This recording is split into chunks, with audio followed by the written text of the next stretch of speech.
حضرت عائشہ صدیقہ رضی اللہ تعالی عنہا سے کسی نے پوچھا تھا صحابہ کرام علیہم رضوان میں سے کہ اماں جی نبی پاک کے اخلاق کس طرح کے تھے؟ تو فرمانے لگی قرآن مجید ہی رسول پاک کے اخلاق ہیں۔ اور پھر حضرت عائشہ صدیقہ رضی اللہ تعالیٰ عنہ اس شخص سے کہنے لگیں چاہے تو سورہ مومنون پڑھ لو۔ تو انہوں نے یہ ابتدائی آیات سورہ مومنون کی جب تلاوت کی تو حضرت عائشہ فرمانے لگی یہی تو میرے نبی پاک کے اخلاق ہیں، اور یہی وہ آیات ہیں جن میں اللہ تبارک و تعالیٰ نے بندہ مومن سے تقاضا کیا ہے کہ اگر وہ جنت کا وارث بننا چاہتا ہے، جنت وہ جگہ ہے جہاں رسول کریم علیہ السلام کا قرب بھی ملے گا اور رب کریم کی زیارت بھی نصیب ہوگی، وہ مقام فلاح، وہ مقام کامیابی، وہ مقام جہاں اللہ تعالیٰ اپنے بندوں پر اپنی رضا نازل فرمائے گا، اس مقام کا نام مقام جنت ہے۔ تو اس سورہ مبارکہ کی ابتدائی آیات کے اندر اللہ تبارک و تعالیٰ نے ان صفات کا تذکرہ فرمایا ہے کہ اگر وہ صفات ہم اپنے اندر پیدا کرنے میں کامیاب ہو جائیں، معنی یہ ہے کہ ہمیں اللہ تبارک و تعالیٰ نے جنت کا وارث بنا دیا ہے۔ بڑے غور کے ساتھ سورہ مومنون کی ان ابتدائی آیات پر غور کرنا چاہیے۔ رب فرماتا ہے قد افلح المؤمنون، تحقیق مومن کامیاب ہو گئے۔ کون سے مومن؟ الذین هم فی صلاتہم خاشعون، وہ جو اپنی نمازوں میں گڑ گڑانے والے ہیں، خشوع کے ساتھ، عاجزی کے ساتھ، انکساری کے ساتھ، ذوق کے ساتھ نماز پڑھنے والے ہیں۔ والذین هم عن اللغو معرضون، اور وہ جو بیہودہ باتوں سے منہ پھیرنے والے ہیں، لغویات سے اپنا رخ پھیرنے والے، سنجیدہ لوگ۔ پھر ارشاد فرمایا والذین هم للزکاۃ فاعلون، جو زکوٰۃ دینے کا کام کرنے والے ہیں۔ پھر فرمایا والذین هم لفروجہم حافظون، اور وہ لوگ جو اپنی شرمگاہ کی حفاظت کرنے والے، اپنی شرمگاہ کی حفاظت کرنے والے۔ الا علی ازواجہم، مگر یہ کہ اپنی بیویوں پر، او ما ملکت ایمانہم، یا اپنی شرعی باندیوں پر۔ اس زمانے میں جو لونڈی خریدی جاتی تھی اس سے بھی وطی کرنا جائز تھا، اگرچہ اب لونڈیاں موجود نہیں ہیں تو یہ فعل بھی موجود نہیں، سوائے اپنی بیویوں پر یا شرعی باندیوں پر۔ فإنہم غیر ملومین، فرمایا جو یہ کام کرے اس پر کوئی ملامت نہیں ہے، اپنی بیوی کے پاس شرعی طریقے سے جائے یا باندی کے پاس جائے۔ فمن ابتغى وراء ذلك، اور جو آدمی اس کے بعد اس حد سے بڑھے، اس کے سوا کچھ اور کرے جو بندہ، فرمایا فاولئک هم العادون، یہ لوگ حد سے بڑھنے والے ہیں۔ جو لونڈیوں اور باندیوں کے علاوہ، اپنی بیویوں کے علاوہ کسی اور جگہ گندگی کریں، یہ حد سے بڑھنے والے، حدوں کو کراس کرنے والے لوگ ہیں۔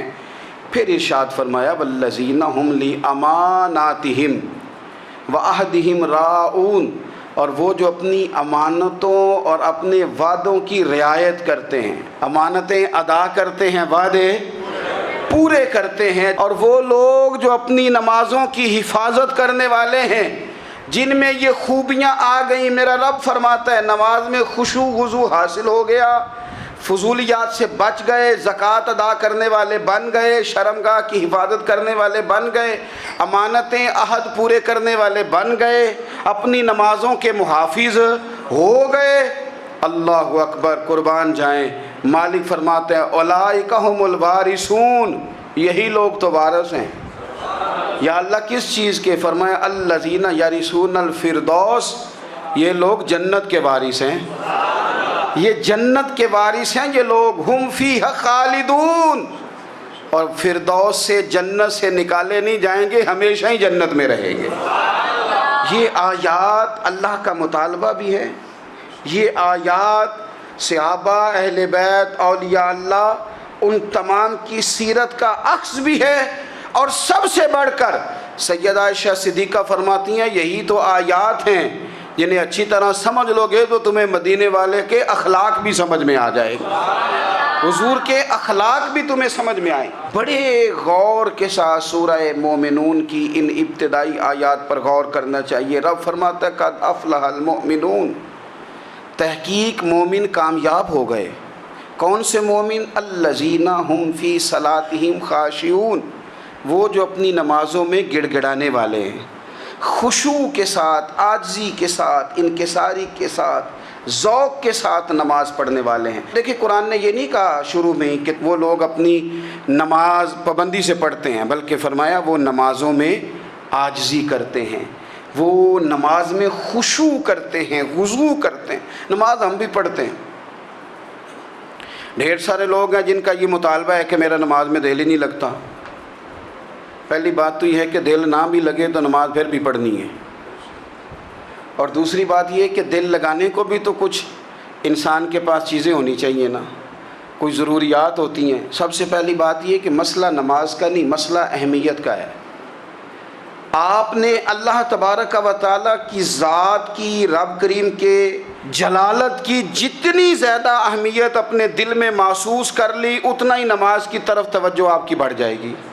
آپ سادی سی مثال ہے، غور کر لیں، جتنا آپ اپنے استاد کو پروٹوکول دیتے ہیں، جتنی عزت کرتے ہیں، اتنا ہی وقت پہ آپ ان کے پاس پہنچ بھی جاتے ہیں۔ اگر آپ کے دل میں اہمیت نہیں ہے تو آپ ٹال دیں گے، اور جس استاد کی اہمیت ہے اس کے فون کی گھنٹی بجتے ہی فون بھی اٹھایا جائے گا، اور بات پوری مکمل بھی نہیں ہوگی تو کہا جائے گا جیسے آپ کہیں گے، اور جو وقت وہ دیں گے ان سے 10 منٹ پہلے پہنچنے کی کوشش بھی کی جائے گی۔ بس سمجھ لیں دل لگنے نہ لگنے کا مسئلہ نہیں، اہمیت کا مسئلہ ہے۔ آپ جتنی اپنے مالک کی بارگاہ کی اہمیت سمجھ لیں گے، اتنا ہی وقت پہ مسجد آئیں گے، اتنا ہی شوق سے نماز پڑھیں گے۔ دوسری بات، نماز کے ترجمے پہ غور کریں۔ آپ یقین کریں اگر نماز کا ترجمہ ہمیں آ جائے نا تو ہمیں تو یوں لگے کہ ہم تو اپنے مالک کی بارگاہ میں عرض و معروض کرنے حاضر ہوئے ہیں۔ یہ سورہ فاتحہ ہی دیکھ لیں آپ، حضور فرماتے ہیں، رب فرماتا ہے سورۃ فاتحہ آدھی میری ہے آدھی میرے بندے کی ہے۔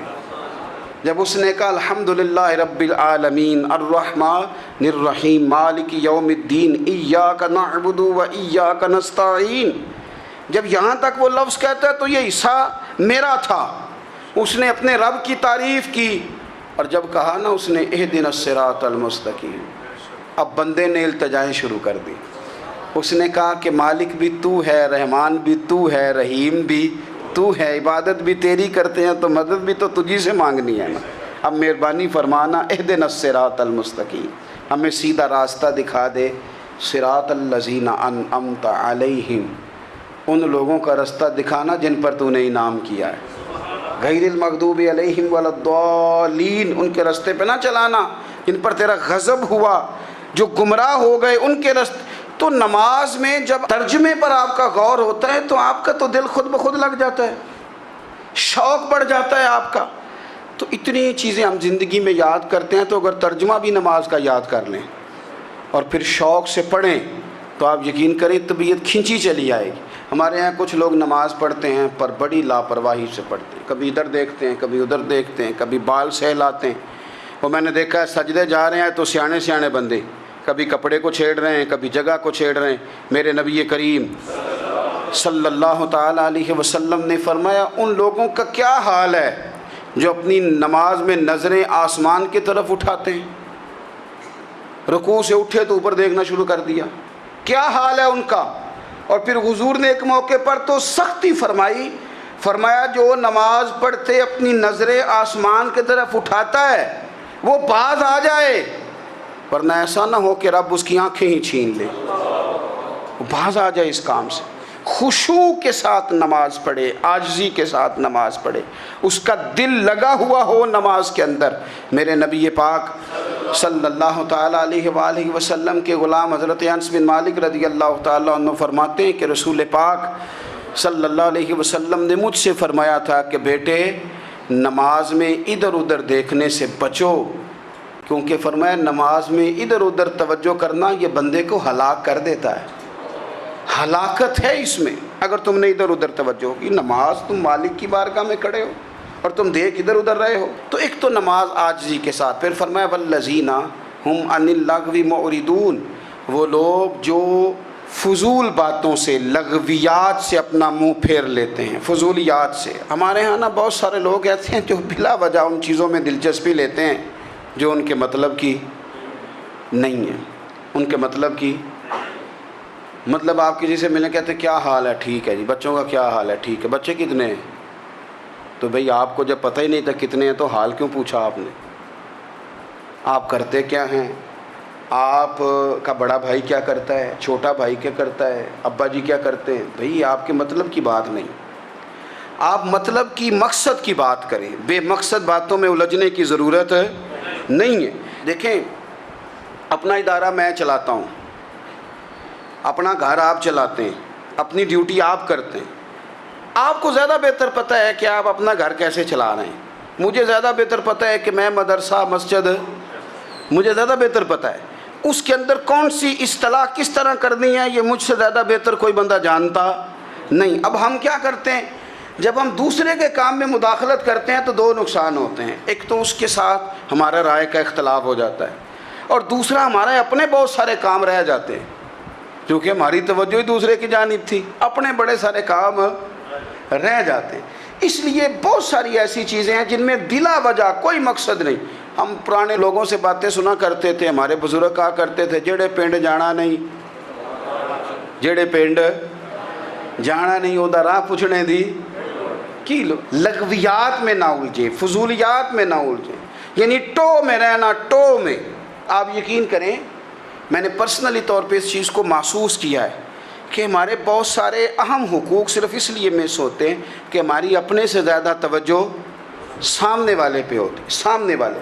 میں نے دیکھا بڑے بڑے عجیب سوال اور بڑے بڑے انوکھے سوال، مطلب یہ کہ اتنی لمبی چوڑی، اور لوگوں کو بڑا پتہ ہوتا ہے یہ فلاں آدمی جو ہے اس کے بچے کتنے ہیں، وہ بیاہ کہاں پہ ہیں، کس کس علاقے میں ان کی شادیاں ہوئی ہیں۔ اتنی تفصیلات کی ہمیں ضرورت نہیں ہے، ہم سے تو ہمارے بارے میں پوچھا جائے گا، تو ہمیں اپنا معاملہ بڑا صاف ستھرا۔ دیکھیں کیا سونی بات کی مدینے والے رسول نے، قربان جائیں حضور کے جملوں پر۔ ایک شخص نے پوچھا حضور سونا اسلام کون سا ہے، خوبصورت مسلمان کون ہے؟ تو نبی پاک صلی اللہ علیہ وسلم نے فرمایا وہ خوبصورت مسلمان ہے جو بات اس کے مقصد کی نہیں، بے معنی ہے، وہ بات وہ چھوڑ دے۔ بے مقصد باتوں سے الجھنا جو بندہ چھوڑ دے وہ مسلمان بڑا سونا مسلمان ہے۔ ہم کمزور اس لیے ہوتے ہیں کہ ہماری توجہ زیادہ دوسروں کی باتوں پر پڑتی ہے۔ پھر فرمایا والذین ھم للزکاۃ فاعلون، وہ لوگ جو زکوٰۃ دینے کا کام کرتے ہیں، صدقات کرتے ہیں، خیرات کرتے ہیں، وہ کامیاب ہو جاتے ہیں۔ پھر فرمایا والذین ھم لفروجہم حافظون، وہ جو اپنی شرمگاہ کی حفاظت کرتے ہیں۔ نوجوان میری بات پر توجہ کریں، فرمایا وہ لوگ جو اپنی شرمگاہ کی، والذین ھم لفروجہم حافظون، وہ لوگ جو اپنی شرمگاہ کی حفاظت کرتے ہیں۔ حضور غوث پاک رضی اللہ تعالیٰ عنہ فرمایا کرتے تھے دو چیزیں انسان اپنی سنبھال لینا، ایک پیٹ اور ایک شرمگاہ، تو فرماتے تھے ولایت اس کے بڑی قریب آ جاتی۔ ہم نہ ان لذات میں الجھ جاتے ہیں۔ سیانے سیانے بندے روٹی کمر سیدھی کرنے کے لیے کھانی چاہیے، زبان کے ذائقے کے لیے نہیں کھانی چاہیے۔ یہ زبان کا ذائقہ لگ جائے یہ کہیں کا نہیں چھوڑتا انسان۔ اپنی شرمگاہ کی جو لوگ حفاظت کر لیتے ہیں، کوئی بڑے سے بڑا گناہ کرنے سے بھی بندہ کافر نہیں ہوتا، بندہ کفر کرنے سے کافر ہوتا ہے۔ گناہ بڑے سے بڑا کرنے والا بھی گناہ گار ہے، کافر نہیں۔ لیکن بعض گناہ ایسے ہیں جو جس وقت بندہ کر رہا ہوتا ہے اس وقت وہ مومن نہیں ہوتا۔ میرے نبی کریم صلی اللہ تعالیٰ علیہ وسلم نے فرمایا جب کوئی شرابی شراب پیتا ہے اس وقت مومن نہیں ہوتا، جب کوئی چور چوری کرتا ہے تو اس وقت مومن نہیں ہوتا، اور جب کوئی زانی زنا کرتا ہے تو تب وہ مومن نہیں ہوتا۔ اتنی دیر کے لیے اس کے دل سے ایمان نکال لیا جاتا ہے۔ یہ جو ہمارے لڑکے بن سنور کے نکلتے ہیں، یہ جو میک اپ کا خرچہ لڑکیوں کے برابر لڑکوں کا ہوتا جا رہا ہے، یہ جو لڑکے بھی رات کو چہرے پر کریم لگا کر کے سوتے ہیں، یہ بتا سکتے ہیں کہ مقاصد کیا ہے؟ بتا سکتے ہیں؟ یعنی بچے بھی بغیر شیمپو کے بال نہیں دھوتے، مثلا کیا کرنا ہے آپ نے اس کا؟ بڑی بڑی قیمتی چیزیں جو ہیں وہ آپ نے رکھی ہوئی ہیں، مقصد کیا ہے؟ یہ جو ہمارے بچے بن سنور کے نکل رہے ہیں تو کیا دعوت دے رہے ہیں سوسائٹی کو؟ شارٹ نکرے پہن کے جو نکلے ہوئے ہیں اریاں لباس پہن کے نکلے ہوئے. اقبال نے کہا تھا دیار مشرق ہوس میں غلطاں، شباب اریاں شراب اسیاں، جسے بھی دیکھو غری کے اسیاں. ہم ایسی تہذیب کیا کریں گے؟ شباب اریاں، تم نے اپنی جوانی ننگی کر ڈالی ہے ساری معاذ اللہ. کن مقاصد کے لیے؟ میں وہ اعداد و شمار بتا نہیں سکتا. ہمارے ہاں گند سستا ہو گیا ہے، لوگوں نے گناہ تک پہنچنا آسان بنا دیا ہے. آپ دیکھ لیں گندگی دروازے پہ اور گند موبائل میں. کیسے بچائیں ان بچوں کو؟ کیا کریں؟ کلیجے پھٹتے ہیں. کبھی باتیں سوچتے ہیں تو سوچتے ہیں آنے والی نسل کو کہاں لے جائیں، کہاں چھپائیں، کیا ایسا کریں کہ یہ بچ جائیں. خدا را قربان جائیں حضرت عثمان غنی پر. مصنف ابن ابی شیبہ میں صحابہ فرماتے ہیں حضرت عثمان غنی نا بڑے مالدار تھے. مال آتا ہے تو لوگ عیاش نہیں ہو جاتے، مال آتا ہے تو لوگوں کی خواہشات بہت بڑھ نہیں جاتی. بڑے مالدار تھے، مالدار بھی تھے اور سونے بھی بڑے تھے. حضرت اسامہ بن زید کہتے ہیں میں نے زندگی میں اتنا سونا بندہ نہیں دیکھا جتنے حضرت عثمان غنی خوبصورت تھے. پیسہ بھی حسن بھی. لیکن فرماتے ہیں کہ حضرت عثمان غنی سب سے بڑھ کر اپنی شرمگاہ کی حفاظت کرنے والے اور سب سے بڑھ کر صلہ رحمی کرنے والے، رشتہ داروں سے اچھا سلوک کرنے والے، حیا والے، شرم والے، پاکیزگی والے. آپ کا ذہن ہے، آپ صبح اٹھتے ہی ذہن بنا لیں کہ میں نے آج اتنا سبق پڑھنا ہے، آج اتنی تفسیر دیکھنی ہے، اتنی عبادت کرنی ہے، فلانی نعت میں نے دیکھنی ہے، فلاں خیر کا کام کرنا ہے، فلاں آدمی کے ساتھ نیکی کرنی ہے. صبح ذہن بنا لیں، آپ کا ذہن وہی کام کرنے لگے گا. لیکن اگر صبح اٹھتے ہی ذہن میں گندگی ہے، رات کو سوتے ہی معاذ اللہ ذہن میں وسوسے ہیں، تو پھر سارا دن وہی چکی چلے گی، وہی انداز رہے گا. تھوڑا سا آپ کو اس کی نگرانی کرنی ہے. تھوڑا سا فحاشی اریانی یہ تیزی سے پھیل رہی ہے، تیزی سے گندگی لوگ کشید کر کے لاتے ہیں. اور حیا کا مطلب صرف اتنا ہی نہیں ہے آپ زنا اور بدکاری سے بچیں، آپ اپنی زبان کو بھی حیا والا بنائیں. کوئی کچا کمزور جملہ، گندی بات، گالی کبھی بھی زبان پہ نہ آئے. آپ کا انداز حیا والا ہو. بے باک ہو جانا، بے باک بولنا، میں باریکی سے اس بات کو سمجھتا ہوں اور میں آپ کو بہت ساری بزرگوں کے ارشادات کا نچوڑ عرض کرنے لگا ہوں. آپ اپنا ذہن صاف کر لیں، آپ کے بہت سارے کام ویسے ہی صحیح ہو جائیں گے. چونکہ ہمارے دین کے اندر زیادہ اجر نیتوں اور ارادوں پہ ملتا ہے. آپ کے جو اندر کی پاکیزگی ہے وہ بہت سارا فضل لاتی ہے اللہ کا. اور اگر دل ہی نہ پاک ہو، ذہن ہی نہ پاک ہو، تو وہ خیر کی چیزیں کس طرح کر کے داخل ہوں گی؟ اپنی شرمگاہ کی قربان جائیں. نوجوانوں ذرا غور کرنا. میرے نبی کریم صلی اللہ تعالیٰ علیہ وسلم کے بارے میں حضرت عائشہ صدیقہ فرماتی ہیں کہ عرب کی کنواری لڑکیاں بڑی حیا والی ہوتی تھیں، لیکن اللہ کے پیارے رسول صلی اللہ علیہ وسلم عرب کی کنواری لڑکیوں سے بھی بڑھ کر حیا والے تھے. یہ ہمارے بچے مذاق میں ہمیں کئی دفعہ کہتے ہیں شادی کرا دو، شوگل میں کہہ دیتے، ابا کو کہہ دیتے، ابا کو نہیں منہ پہ آگے کہہ دیتے ہیں، کہتے ہیں یہ بڑا بھائی مصیبت بن گیا، یہ ہٹے گا تمہاری باری آئے گی. آپ کچھ ایسی باتیں کر رہے ہیں، کچھ ایسے انداز آپ اختیار کر رہے ہیں جو وزادار لوگ کرتے نہیں. شرم و حیا سے وہ چیزیں ڈھل جاتی ہیں جو باتیں ہمارے بچوں کی زبانوں پر بے باکی کے ساتھ آنے لگی ہیں.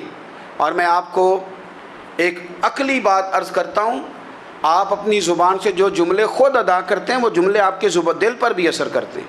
اگر آپ غلط بات بار بار کریں گے تو آپ کا دل بھی غلط بات کی طرف مائل ہو جائے گا. آپ 10 بار 15 بار 20 بار کوئی خیر کی بات کریں، خیر کی، تو آپ دیکھیں گے آپ کا دل بھی خیر کی طرف مائل ہو جائے گا. آپ خیر کی باتوں پر اپنے آپ کو لائیں، اچھی باتوں پر اپنی توجہ لائیں، آپ کا دل بھی اچھائی کی طرف مائل ہو جائے گا. کفل کا ایک واقعہ ترمذی میں ملتا ہے. ایک شخص کفل نام کا تھا بنی اسرائیل میں. ایک عورت مجبور تھی، اس کے بچے بھوکے تھے، تو کفل نے اسے مائل کر لیا کہ تو میرے ساتھ گناہ کرے گی تو پھر میں تیرے بچوں کی روٹی تجھے دوں گا. تو وہ عورت پہلے تو بیچاری نہ مانی، لیکن بچوں کی بھوک دیکھ کے مجبور ہو گئی. جب کفل کے قریب گئی نا وہ عورت، اس نے دروازے سارے بند کر لیے. ترمذی شریف میں اس کا واقعہ موجود ہے. چاروں جانب سے بند ہو گیا سارا کچھ. لیکن جب وہ کفل کہتا ہے میں اس بی بی کے پاس جانے لگا تو عورت کا وجود کانپتا تھا. جس بندے کو گناہ کی طرف جاتے اس کی طبیعت میں ہیجان پیدا ہو تو معنی یہ ہے کہ ابھی ذہن پورا غلیظ نہیں ہوا, ابھی طبیعت پوری گندی نہیں ہوئی, ابھی ایمان کی بہت ساری قسمیں موجود ہیں, عورت کا وجود کانپتا ہے. تو کفل کہتے ہیں کہ میں نے اسے کہا کہ سارے دروازے باندھ دیں, ڈرتی کیوں ہے؟ تو کہنے لگی ڈرتی اس لیے ہوں کہ سارے دروازے بند نہیں ہوتے, ایک دروازہ کھلا ہے اور وہ دروازہ رب قدیر کا دروازہ ہے, اسے کیسے بند کیا جا سکتا ہے؟ تو کہتے ہیں جب اس نے یہ لفظ کہے تو مجھ پر بھی بات کا اثر ہوا, مجھ پر. تو میں نے کہا کہ اگر تو عورت ہو کہ رب سے اتنا ڈرتی ہے تو مجھے تو اس نے مرد بنایا ہے, تو مرد تو ہوتا ہی وہ ہے جو اپنے آپ پر کنٹرول کر سکے. تو اب نہ معاملہ آگے جائے گا, اب یہاں بات رکے گی نہیں, جا میں تجھے آزاد کرتا ہوں. عورت گئی, اس نے توبہ کی کفل نے, اور رات رو کے کہنے لگا مالک آج میں نے توبہ کی ہے تو میرے اوپر مہربانی کرنا, میری توبہ ٹوٹنے نہ پائے. رات اس نے توبہ کی, رات ہی انتقال ہو گیا. لوگوں کو پتہ تھا بڑا بے حیا ہے, بد کردار ہے, گناہ گار ہے, شاید لوگ اس کا چہرہ دیکھنے بھی نہ جاتے, پر مالک کریم ہے نا. حضور فرماتے ہیں سویرے اس کے دروازے پہ لکھ دیا اللہ نے, لوگوں رب نے کفل کے سارے گناہ معاف کر دیے ہیں. اس کے دروازے پہ لکھ دیا گیا. جب آپ اپنی حفاظت کرنا چاہتے ہیں تو اللہ پھر اسباب بھی پیدا کر دیتا ہے. اپنی شرمگاہ کی, اپنی نظر کی آپ خوب حفاظت کریں. اور میں آپ کو ایک بات عرض کروں, ایک بندے کے باحیا ہو جانے سے نا, ایک بندے کے ٹھیک ہو جانے سے اس کے دائیں بائیں بے شمار لوگ ٹھیک ہو جاتے ہیں. نہ چاہتے ہوئے بھی آپ کی نیکی کا اثر آپ کے دوستوں پہ پڑتا ہے, نہ چاہتے ہوئے. اور ایک بندے کے بگڑ جانے سے اس کے دائیں بائیں بہت سارے لوگ بگڑ جاتے ہیں, بہت سارے لوگ بگڑ جاتے ہیں.